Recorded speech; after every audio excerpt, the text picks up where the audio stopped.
Welcome back to the channel. My name is Kevin, and today I'm doing an install. I'm installing the RVWhisper. I'm installing the monitor, 3 sensors, and the battery monitor. I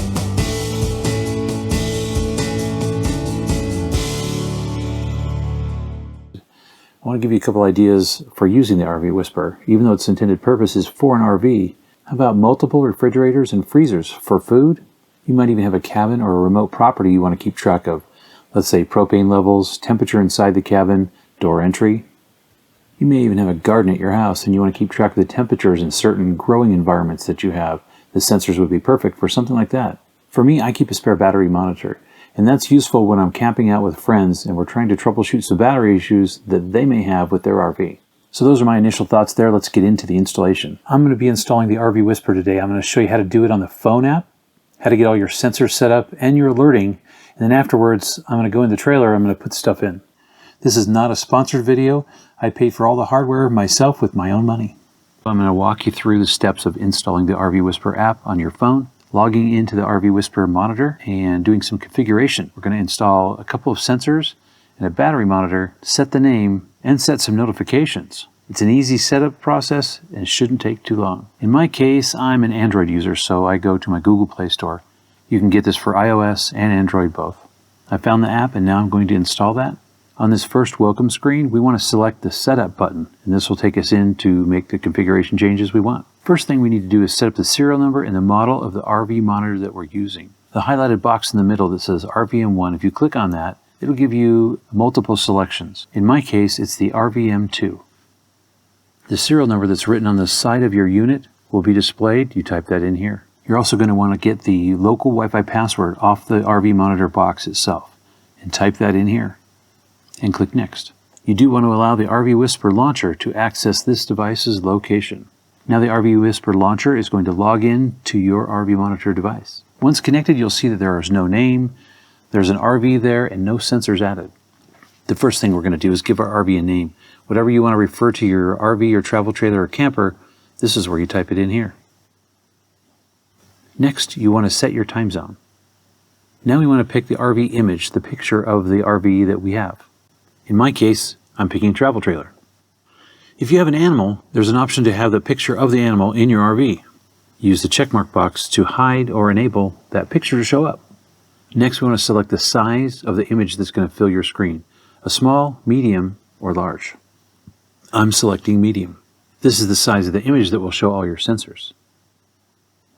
All right, next we're going to add some sensors. Initially, I'm going to put in 2 of the temperature humidity sensors, one in the refrigerator and one in the freezer. From the drop-down box, you can pick the type of sensor that you want to add. In my case, it's the BTH1.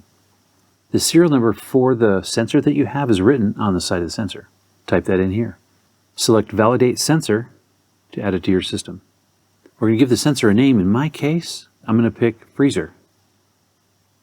And then I'll select the icon that represents the freezer. And I do want this icon to show up on my dashboard, so I'm going to leave that as yes, which is a default. And if I use my finger, I can just touch where I want that to go on my phone, and that icon will go there. Click on Register Sensor. Next, I'm going to add the refrigerator. It's another BTH1, so I just need to find the serial number on the side of the sensor and type that in here. Click on Validate Sensor and type in the name. For me, this one's going to be fridge. And then I'm going to select the icon that represents the fridge temperature. And we'll leave the default with the icon on the dashboard, and I'll touch the bottom half of the refrigerator, moving the icon to there. Select Register Sensor, and we're done. I'll add all my other sensors later, but the next one I want to add is the battery sensor because that's important, and I thought it would be helpful to show you. On my sensor, it shows that it's a BMRV1, and I'll type in the serial number from the sensor itself and validate the sensor. The name for this is going to be battery, and it has some presets that go along with it already. There's a default alert that's already set up with the battery monitor because that's something that you're going to want to know. Alerts can be used to send you an email or a text message letting you know that something is happening in your RV. The first alert is going to be for the fridge. I want to know when it's warming up. So this will be called Fridge is Warming. And I'll select the fridge as a sensor I want to monitor. When I click on the sensor for the refrigerator, I have different options that I can monitor if I want to know certain information about this particular sensor. I can learn about the sensor itself, I can learn about the sensor status, or just know the reading from the sensor. In my case, I want to know the temperature reading, so I'm clicking that. Now the options are in this particular sensor that I can select a temperature that's greater than or less than. I want to know if the temperature is going to be greater than a certain number. And for me, I just want to know if the refrigerator is warming more than 37 degrees.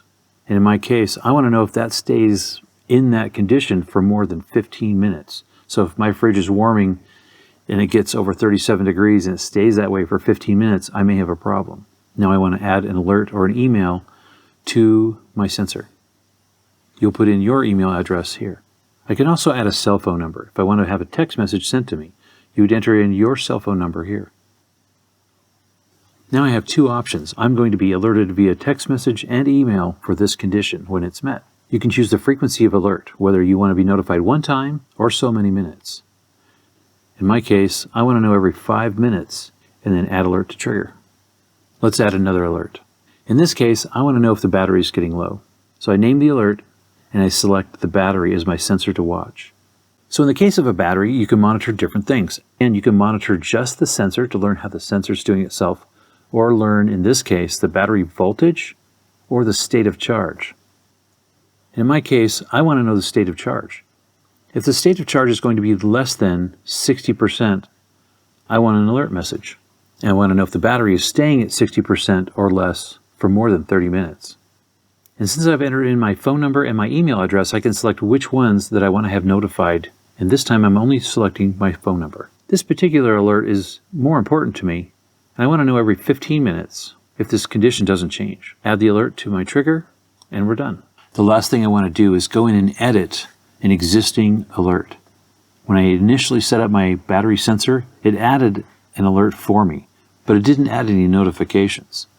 So I'm going to go down and edit this so that I get notified under this battery condition.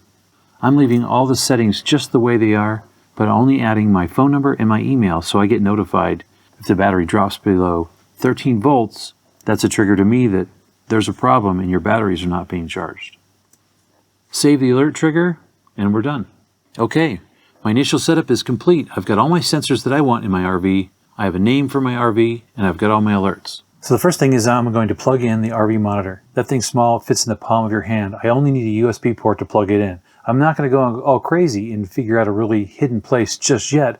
I'm just going to power it on by plugging it into an existing USB port. Now it's time for the humidity and temperature sensors. First thing we do is pull the tab on the battery protector. On one of these sensors, I'm going to use the supplied Velcro tabs. And I'm going to put that on the sensor so I can attach this to the cabinet here in the RV. The other two sensors go in the fridge and the freezer. I'm going to put those inside the little glass jars to protect them from humidity and moisture inside the fridge and the freezer. I've got 6-volt batteries, and my terminals, my battery terminals, are too far apart for the sensor to reach all that way because I'm going in negative one side and out positive the other between the two batteries. So I have a connection point I can use just inside the front storage compartment where I'm going to hook up the battery terminals. All right, that's all there is to it. Now we just wait and the unit will start collecting data. The sensors have been collecting data for a while now, and I added one more sensor to the outside. So now I have battery voltage, refrigerator, freezer, inside temperature, and a temperature outside, which is about where my bumper is on the back of the RV. Now let's take a look at some of the history that the battery voltage has been collecting. For the past 3 hours or so, the voltage has gone from 13.7 volts down to 13.6. Let's go back and take a look at 24 hours. This is the kind of information that I like to see in the RV. I want to know how high the voltage is and how low the voltage gets. I'm going to have more videos in the future here of additional sensors that I'm adding to my RV, including propane level, tire pressure monitoring or TPMS, water leak detection, and door entry, among others. This video is meant to be a quick run-through of the setup and installation of putting sensors and the RVWhisper in your RV. Or make sure you check out the playlist up here in the corner for the different sensors and different installation ideas that I have for that. And also you can support the channel by clicking the link in the description below if you're interested in purchasing the RVWhisper product. You'll help out my channel and you'll get a discount at the same time. Let me know if you like this video by smashing that like button down below, and if you're new to the channel, here's your opportunity to subscribe. Click that subscribe button down below and you'll get notified every time I post a new video. So thanks for your support, And thank you for watching. See you next time.